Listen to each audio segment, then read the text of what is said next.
Hello everyone, I am Demented Kirby, and welcome to my channel, the Commander Tavern. The Commander Tavern is a channel dedicated to my favorite Magic the Gathering format. Barkeep Upkeep is a series where I wish to open the floor up for discussion about certain topics that come up in Commander.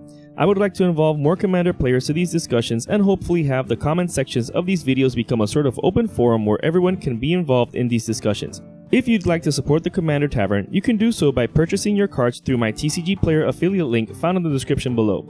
Other ways you can help support the channel is with my Patreon. Patrons get early access to scheduled videos on YouTube, and higher tier patrons get access to my Discord server as well. You can find a link to that down in the description too. In fact, patrons got a chance to see this video earlier. This year begins the year of Commander. 2020 is poised to be the greatest thing to have happened to the format after Sheldon Menery. Even Unsanctioned was designed for Commander players in mind, even though silver bordered cards are not legal in Commander. But that's another can of worms. This might cause some Commander players to get exhaustion or sensory overload with all of the bombardment of goodies. Some players might need a break from the format, especially if it's the only format they're playing. Currently, I include myself in that group of people since I now exclusively only play Commander. Thankfully, Commander lends itself to be combined with other Magic variants that were designed for casual play, particularly kitchen table Magic. This video is meant to be a brief summary and introduction to these variants just to give you an idea of how they're played to see if they tickle your fancy. In a future video, I might explain them in greater detail. In future gameplay videos, you might even see them in action. So let's start with the simplest one to include and work our way up. Vanguard is like a proto-commander since these cards represent characters. In the printed cards, they are the characters of the World of Light saga. There are plenty more Vanguards, but these are only available in Magic Online. There's also a Vanguard card in the Mystery Booster test cards, Rao's Vanguard, but you can't really use this in Commander since there's yet to be an instant or sorcery that can be your commander. Since your deck can't be only comprised of instants and sorceries, you can't use Rao's Vanguard, but there are still 32 other Vanguards to choose from to play this format. A Vanguard card starts the game in the command zone, and its abilities essentially work like Eminence. It modifies your starting and maximum hand size as well as your starting life total. These cards are colorless, aren't permanents, and remain in the command zone. In this aspect, think of them as colorless conspiracies that aren't typed as such. They're the Vanguard type. When starting a game, you choose your Vanguard and place it in the command zone along with your commander or commanders. Then you apply its effect to your starting life total and starting hand. And that's basically it. Now, some of these Vanguards can be very broken. For example, a Sliver Tribal deck beginning the game with Sliver Queen Broodmother in the command zone can be quite oppressive. That doesn't mean that you can't apply Vanguard to Commander with the Vanguard of your choosing, but if you really want to spice it up, choose the Vanguards at random. Just shuffle up all the Vanguard cards into a pile, and then each player draws 2 cards from that pile. They keep one and return the other. That way you add a luck factor to the Vanguard game. Now, if you really want to do something different, you can play 100 card Highlander with the Vanguard card. This means that you don't have to follow conventional Commander deck construction. You just have to follow Highlander rules. That way your quote-unquote Commander is your Vanguard. Sometimes when playing a game of Commander, a player gets too far ahead when compared to the rest of the table. This carries the colloquialism of calling that player the arch enemy. Sometimes that player is the arch enemy from the get-go because in their play group they're ahead in the arms race and is usually attacked from the onset. Maybe that player is the only one playing an aggressive or high-powered commander when compared to the rest of the table. This might make the environment particularly salty and hostile since the social contract is being broken on multiple fronts. So, if you are going to gang up on a single player, why not do so legitimately and actually play Arch Enemy? Arch Enemy is a format where a team of players takes on a single player. It's played like Two-Headed Giant in the sense that the player team shares their turn and phases. The only difference being that the team does not share a life. Each player has their own life total and can thus be eliminated from a game while their teammates remain. You can also use your creatures to block against attacks against a teammate. In order to compensate for facing a team, the arch enemy has an amount of life proportionate to the number of players against them. Since there aren't any official rules concerning starting life for arch enemy in Commander, I suggest that each player on the team against the arch enemy starts with 40 life, while the arch enemy starts at 20 life, plus 20 more life for each player against them. So if it's a 3-on-1, the arch enemy would have 60 life. Additionally, the arch enemy plays with a special deck of oversized cards called schemes. A scheme deck must contain no less than 20 schemes. Although you're allowed to play up to 2 copies of any given scheme in your deck, in the spirit of Commander, the scheme deck should also be singleton. Besides that, every other aspect of Commander should stay the same. You lose the game when your life reaches 0, getting 10 poison counters, drawing from an empty deck, getting hit by 21 Commander damage, literally losing the game, etc.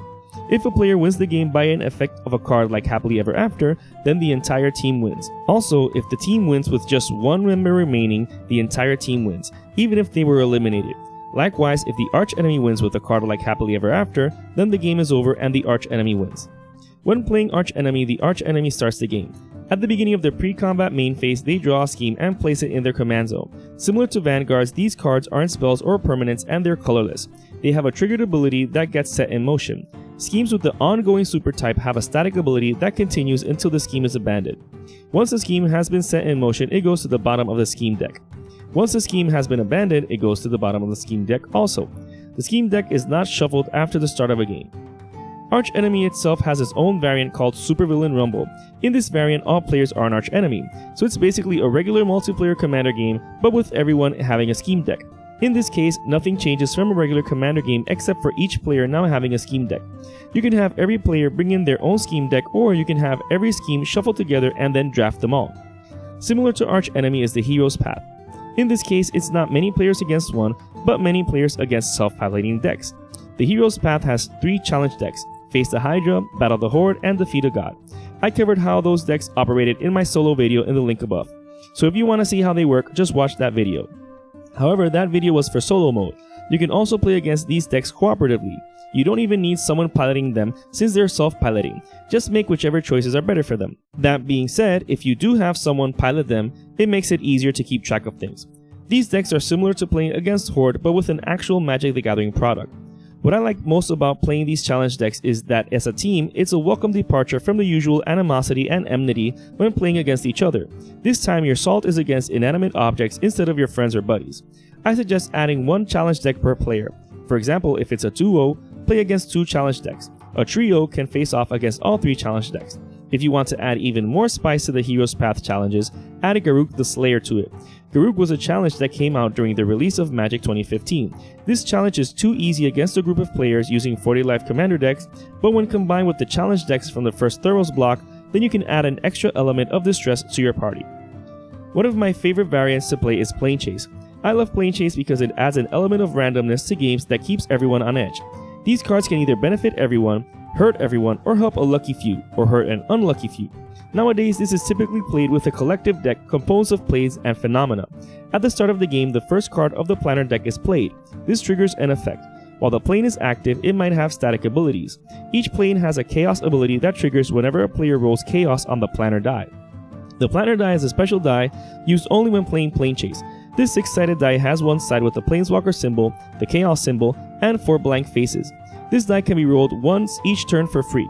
However, if you want to reroll the planner die, it costs 1 more generic mana to do so.